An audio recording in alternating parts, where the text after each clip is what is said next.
over 3,000 years ago in Genesis, the book of Genesis, Genesis 19. I'm more than sure that it's Genesis 19 because I'm a Bible aficionado.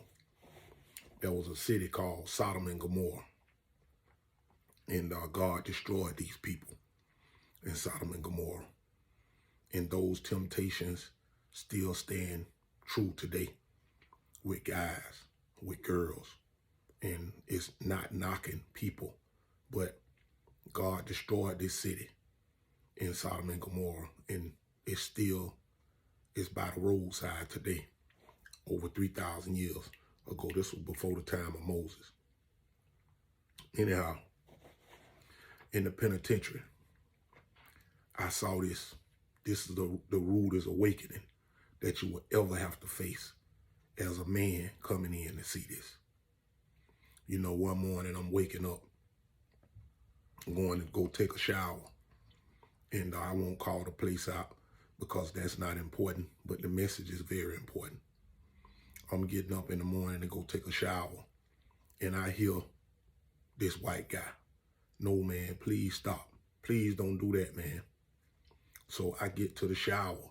I see 6 guys, all black guys, standing around. All of them got an erection. They jacking off. They slapping him on the booty. One trying to grab him around the neck.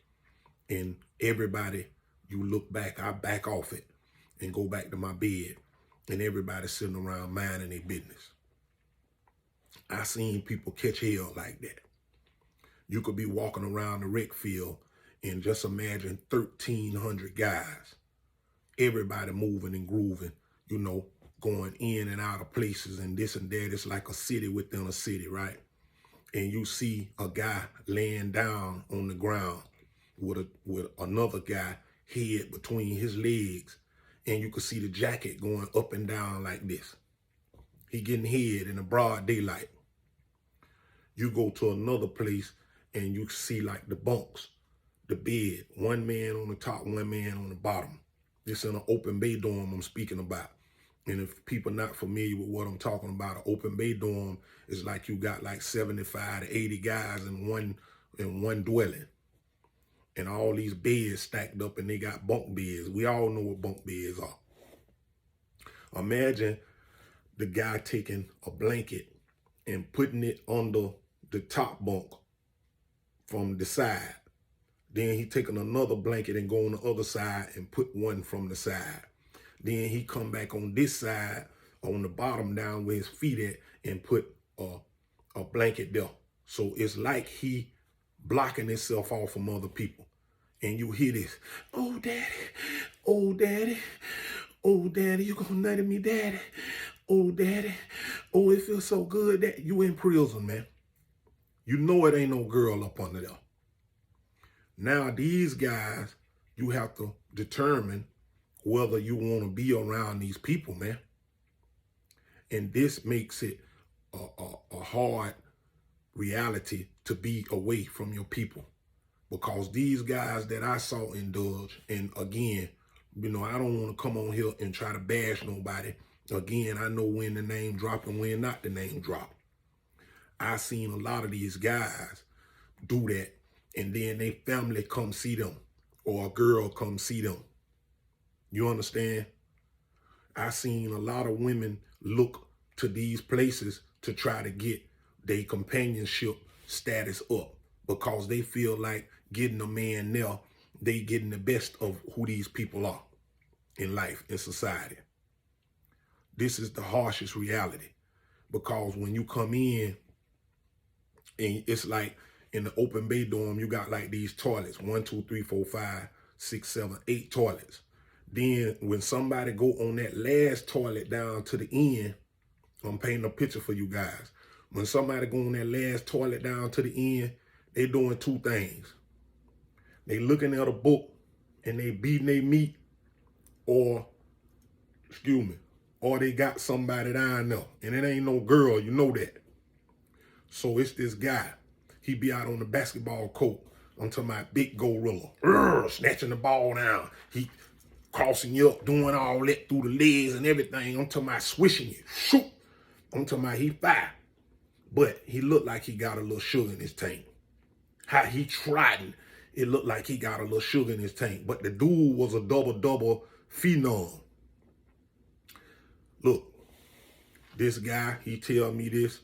I wasn't there. There was a few months before that he see on the end down there, he see some legs stuck out from the back, with the legs, with the feet down, and you could see another head in the back like this with his head back, and you could hear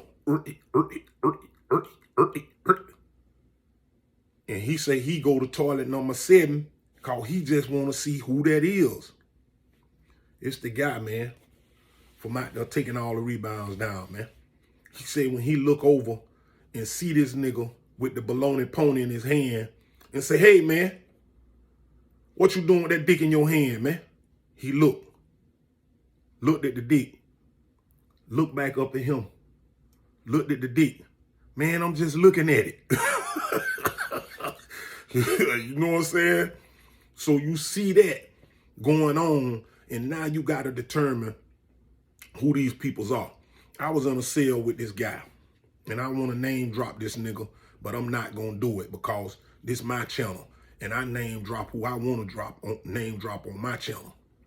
It was a nigga I was in the cell with. I was doing 5 months in solitary confinement, and they put this nigga in the cell with me, but he was kind of braggadocious, telling me about he was from Chels. That's a little country town outside of Tallahassee, talking about, oh yeah, he ain't like how I was slide. He slapped this nigga mama. I told that nigga, I was on the bottom bunk. I told that nigga, if you'd have slapped my mama, nigga, you'd have got your last haircut. That same day, nigga, I'd have blowed your head off, nigga. I told that nigga that. Me and him in the cell, so I had to fix him one, right? He see somebody hollering out of the cell, hey, mama, hey. So, you know, when you hear, hey, mama, you think it's a new officer or whatever. I go peep out the thing. It's a rusty nigga. He looked like he ain't had no lotion on. This nigga got all type of indentations in his face. A regular nigga. But he like that meat. He at the window. What's up, mama? Ooh, mama. Ooh. I'm looking at this nigga. I'm in the cell with this nigga. I slept with one eye open with this nigga in there. Because this is the harshest reality from you leaving society if you're a man to have to deal with this. You understand? So you have to pick and choose who your friends are, who your allies are, because it's hard being in the visitation area, sitting in there with somebody, seeing these people over there, man, with a nice looking woman, and they doing that, man. You understand? This is the thing that made people want to do certain things to get away from around that. So I was at a place that was so bad about that. I contacted my mama and contacted another friend and told them I was willing to pay money to get me away from this place, to get me into peace, because I can't be locked up around this. I need peace. So I got my mama to pay an attorney in Tallahassee, and he got me a travel coupon to get me out of that place. Because certain places you go, it's like it's a setup, and they ain't giving them no condoms or nothing. And they rawing these dudes in there, and you see these dudes walking around with their tight short pants on, hugged up with these guys, holding hands with them and everything, man. You understand?